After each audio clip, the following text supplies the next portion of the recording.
every day. That is what I keep coming back to. Not the evidence, not the forensics, not the polygraph reports or the grand jury transcripts. Every single day, she was there, front row. That is not a detail. That is behavior. And behavior tells you things. The case I'm about to walk you through has been discussed in true crime circles for years. People focus on the verdict. They want to know guilty or not guilty. That is the least interesting question in this story. The most interesting question is the one nobody was asking during the trial, when she was sitting in that front row with tears on her face. And that question is simple. Why was she there at all? My name is Marcus Cole. I spent 28 years in homicide. If you're new here, subscribe and drop your thoughts in the comments because this one will stay with you. Let's start in a courtroom in the Midwest. It is a Tuesday in March. The defendant is a man named David Aldrich. He is 43 years old. He owned a small construction company. He is charged with the murder of his business partner, a man named Ronald Greer, whose body was found in the trunk of his own car in a grocery store parking lot 3 months earlier. David Aldrich had motive, opportunity, and no alibi. The prosecution had built a case that looked solid on paper, and every single day of that trial, a woman named Elaine Aldrich sat in the front row of the gallery and cried. I need you to understand something about courtrooms. They are not like television. They are slow. They are tedious. They are full of waiting. Most people who have no legal obligation to be there do not come back day after day. It is tedious. It is expensive in terms of time, and it is emotionally costly in ways that people underestimate. The people who show up every day to watch a trial are almost always directly connected to the outcome. They have something at stake, a family member, a friend, sometimes, very rarely, something else. Elaine Aldrich was the defendant's sister. That was the story.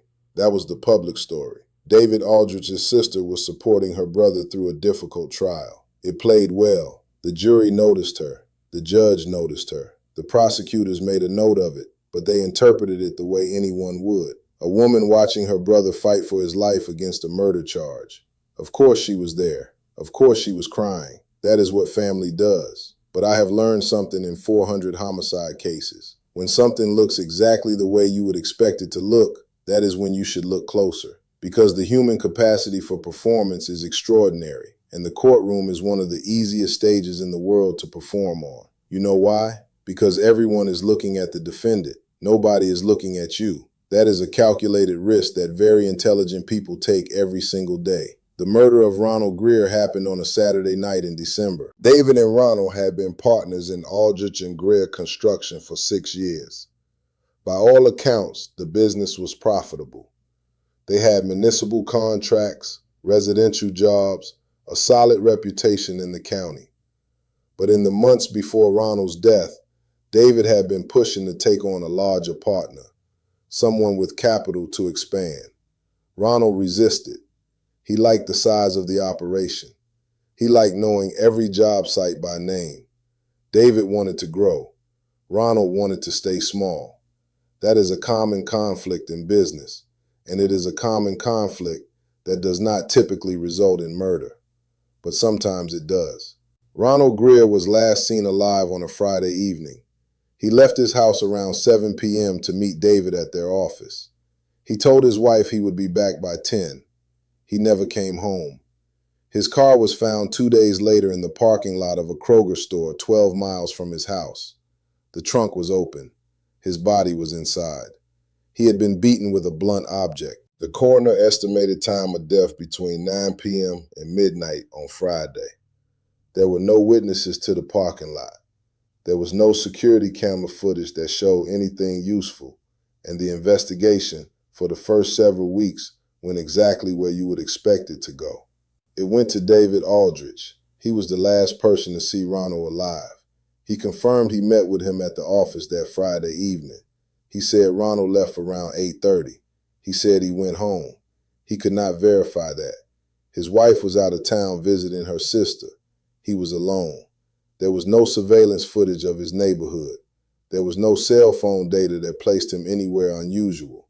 He was, in the parlance of homicide investigation, unaccounted for during the window when Ronald Greer was almost certainly killed. That is not enough for an arrest, but it is enough for suspicion, and suspicion is a powerful force in a small community where everyone knows everyone, and the phone lines run hot with speculation. David Aldrich was arrested 6 weeks after Ronald's body was found. The warrant was based primarily on three things: his last seen relationship with the victim, a text message exchange between the two men from the Thursday before the murder that showed escalating personal conflict, and the testimony of a woman named Patricia Simmons, who worked part-time at the construction company office and told police that David had made statements about the partnership that she described as threatening. She used that word specifically, threatening. That is not strong. I want to be clear about that. A text message argument and a co-worker's characterization of a comment as threatening is not a murder case. What it is a starting point. And in many jurisdictions, a starting point is all you need to get a grand jury to indict. David Aldrich was indicted for first-degree murder. His trial was set for 8 months later. And from the day of his arraignment until the day jury selection began, his sister Elaine was in every single proceeding. She sat behind the defense table. She met with David's attorneys. She organized the family support committee. She gave interviews to the local newspaper calling her brother a good man and a fair partner. She wore his innocence like a garment she had tailored specifically for public consumption. And she cried. Every single day in that courtroom, Elaine Aldrich cried. Now, let me tell you what happened with the evidence. The prosecution's case rested on several pillars.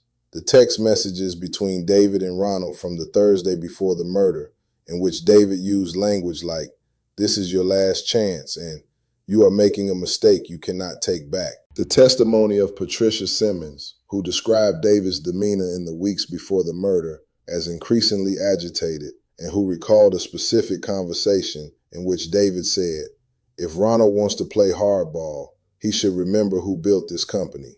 And a forensic analysis of David's truck, which showed traces of Ronald's blood type in the bed of the truck. That last piece is where I need to slow down, because this is where the case turns, and this is where I need to tell you about chain of custody. Trace evidence of blood in a vehicle bed is not unusual. Vehicles collect biological material over time. If Ronald Greer ever rode in David Aldrich's truck, which the partners confirmed he did on multiple occasions for job site visits, then the presence of his blood type in that truck is not evidence of anything except that Ronald Greer was in that truck at some point. The blood type was not DNA matched. It was serological, A and B markers, nothing more specific. That is important because I have seen prosecutors turn trace blood evidence into convictions on the basis of blood type matching alone. And that is a mistake that has no place in forensic science. Blood type alone cannot identify an individual. It can only narrow a category. In a population of millions, A positive is not a fingerprint. What the defense attorneys did, and what they should have done from the beginning, was challenge the evidentiary weight of each pillar individually. The text messages were context dependent. Patricia Simmons had a professional dispute with David Aldrich 2 years prior and had left the company on less than friendly terms. And the blood evidence was not only unconfirmed by DNA, but also entirely consistent with the victim's known history of riding in that truck. But here's the thing about trials. You do not have to prove your evidence is weak. You only have to introduce reasonable doubt. And the prosecution does not have to prove their evidence is strong. They only have to make it look that way to 12 people who have never sat in a courtroom before and who are now responsible for another man's freedom. David Aldrich's lawyers did their job adequately. The prosecution did their job adequately. The jury went deliberating on a Wednesday afternoon, and while they deliberated, Elaine Aldrich sat in that courtroom with her hands folded, staring at the floor, crying softly. The jury came back in 5 hours, guilty on all counts, first-degree murder, armed with a weapon. After deliberation, the foreman stood and read the verdict, and David Aldrich collapsed in his chair. Elaine Aldrich made a sound that people in courtrooms describe as a gasp, but that I have always thought of more as a release, not of grief. I am not sure it was grief. Now, here is where the story should have ended. Guy guilty. System works. Justice moves on. But I am telling you this story because it did not end there. And the reason it did not end there has everything to do with the difference between a case that looks closed and a case that is actually closed. Elaine Aldrich was not done. David had been convicted, and Elaine went on a campaign. She hired a private investigator. She contacted appellate attorneys. She wrote letters to the state attorney general's office. She appeared on a local cable news program and made an impassioned case for her brother's innocence. She did not sound like someone whose campaign had begun that day. She sounded like someone who had been planning this for a very long time. 6 months after the conviction, Elaine's private investigator submitted a formal request to the State Forensic Laboratory for a review of all physical evidence in the Aldrich case. This was not unusual. Post-conviction appeals often include evidence review requests. Most of them go nowhere. This one went somewhere, and it went there because of a woman named Dr. Sandra Vogel. Dr. Vogel was a forensic DNA analyst who had been contracted by the state to conduct routine audits of evidence storage facilities. Her job was to verify that biological evidence was being stored correctly, that chain of custody was documented, and that older cases met current DNA standards. In the course of auditing the evidence from the Aldrich case, Dr. Vogel noted something that had been overlooked during the original prosecution: a partial DNA profile obtained from skin cells recovered from the victim's fingernails. Let me explain why this matters. When a person is beaten to death with a blunt object, the natural defensive response is to grab at the attacker's face, hands, or clothing. Skin cells transfer. That is basic contact trace evidence. If Ronald Greer was killed by David Aldrich, and if Ronald fought back in any way at all, David Aldrich's DNA would almost certainly be recoverable from beneath Ronald's fingernails. It was not there. What was there was a partial DNA profile from an unknown female. Partial means insufficient for a full database match, but sufficient to exclude. David Aldrich, as a male, could not have produced the DNA found under Ronald Greer's fingernails. That evidence had been collected, logged, and then effectively ignored during the original investigation because the focus had been so heavily on David Aldrich that no one thought to ask the question that should have been asked from the beginning: who else was there? The State Forensic Laboratory confirmed Dr. Vogel's finding. The partial profile was real. It was from a female, and it did not match David Aldrich. The investigators who had built the original case looked at each other and started doing math they should have done 3 years earlier. Elaine Aldrich was 5'4". She weighed approximately 130 pounds. She had no history of violent behavior. She had no criminal record. She was, by every account, a church-going woman who ran the office side of her brother's construction company and who had been described by neighbors as devastated by the entire ordeal. She was also, according to the DNA evidence, the last person to touch Ronald Greer. The state attorney's office reopened the investigation. A judge authorized a new DNA sample from Elaine Aldrich. The comparison was straightforward. The partial profile from beneath Ronald Greer's fingernails was consistent with Elaine Aldrich's DNA at 17 loci. That is not a match you argue with. That is a match you act on. Elaine Aldrich was arrested at her home on a Thursday morning. She was 46 years old. She was charged with conspiracy to commit murder and subsequently with first-degree murder in the death of Ronald Greer. The arrest made national news, and if you remember it, you probably remember the photographs. A small woman in handcuffs being led from her house, looking nothing like the crying woman who had attended every single day of her brother's trial. I want to tell you what happened next, because this is where the investigation got ugly in the way that investigations get ugly when you find out you arrested the wrong person and convicted them, and then you have to explain how that happened. The state conducted an internal review of the Aldrich prosecution. The findings were not made public in their entirety, but the summary reported indicated that early in the original investigation, a tip had been received suggesting that Elaine Aldrich may have been present at a location connected to the victim on the night of the murder. That tip was documented and then, in the language of the report, not pursued due to insufficient investigative resources. Let me translate that from bureaucratic language into what it actually means. It means someone told them Elaine was there and they decided not to follow it because they already had a theory, and the theory was David. Once you have a theory, you stop looking for information that does not fit the theory. That is not unique to this case. That is one of the most documented failure patterns in the history of criminal investigation. It has a name. I call it the committed theory problem. You commit to a suspect, and then everything becomes evidence of that suspect's guilt, and anything that contradicts it becomes noise to be filtered out. In this case, the noise included a witness who placed Elaine Aldrich within 2 miles of the murder scene on the night in question. The noise included her unexplained presence at the construction company office on a Saturday evening, which she had told police was a routine visit that never happened on any other weekend.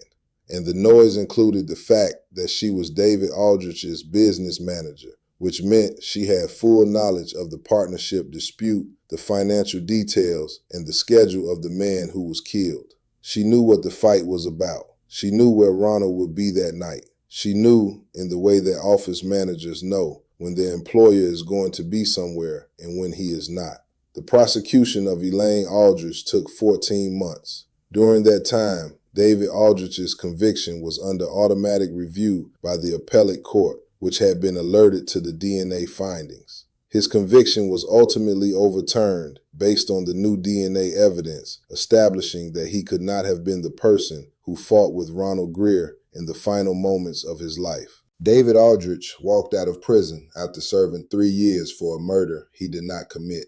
He was 46 years old. He had lost his business, his reputation, and a significant portion of his life to a case that had been built on the wrong person from the very beginning. Elaine Aldrich went to trial 7 months later. The prosecution presented the DNA evidence. They presented the financial records showing that she had taken out a series of loans against the construction company in the months before the murder. Loans that Ronald had been unaware of and that would have been exposed when the partnership was dissolved. They presented cell phone records showing her phone had pinged a cell tower within 4 miles of the grocery store parking lot where Ronald's body was found during the estimated window of death. They presented the testimony of a jailhouse informant, which I would tell you I give very little weight to, but which the jury gave considerable weight to, who claimed Elaine had made statements about the murder while in custody awaiting trial.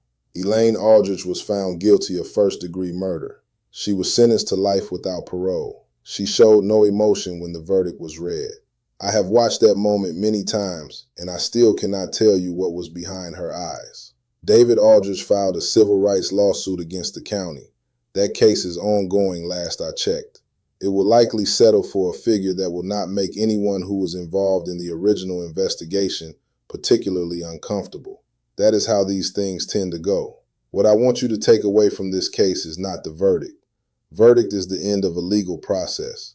It is not the end of understanding. What I want you to understand is what Elaine Aldrich did every single day in that courtroom and what that behavior was designed to accomplish. She was not grieving her brother. She was burying him. She was conducting a funeral for a narrative, the narrative in which she was not there, and she could not have been there, and she had nothing to do with the death of a man whose blood was under her fingernails. Every tear was a prop. Every sob was a performance. And the prosecution, who had been so focused on David Aldrich that they could not see beyond him, watched her cry and interpreted it as evidence of his guilt rather than evidence of her desperation. She sat in the front row because she needed to see the jury's face every time they looked at her brother. She needed to know if they believed it. And when they returned that verdict, when they said guilty on all counts, she made a sound that I said earlier I was not sure was grief. I have thought about it a lot in the years since. I think I know what it was now. I think it was relief. The kind of relief you feel when a plan that has been falling apart finally reaches the worst possible outcome and therefore becomes, in a terrible way, complete.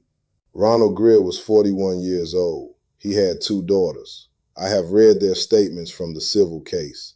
They do not talk about the trial or the DNA or any of the legal process.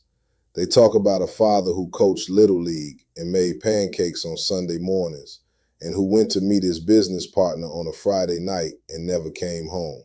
That is who Ronald Greer was. That is who he deserved to be remembered as. Not as a victim whose murder became a courtroom spectacle, and not as a piece of evidence in a wrongful conviction case that took 3 years to undo. A man, a father, someone who should still be making pancakes on Sunday mornings. This case will stay with you. It is supposed to. That is what the best cases do. They do not close cleanly. They leave marks on the way out. My name is Marcus Cole. If you have a case that stayed with you the way this one is going to stay with me, tell me about it in the comments. I read every one. I take them seriously. And I will see you on the next one.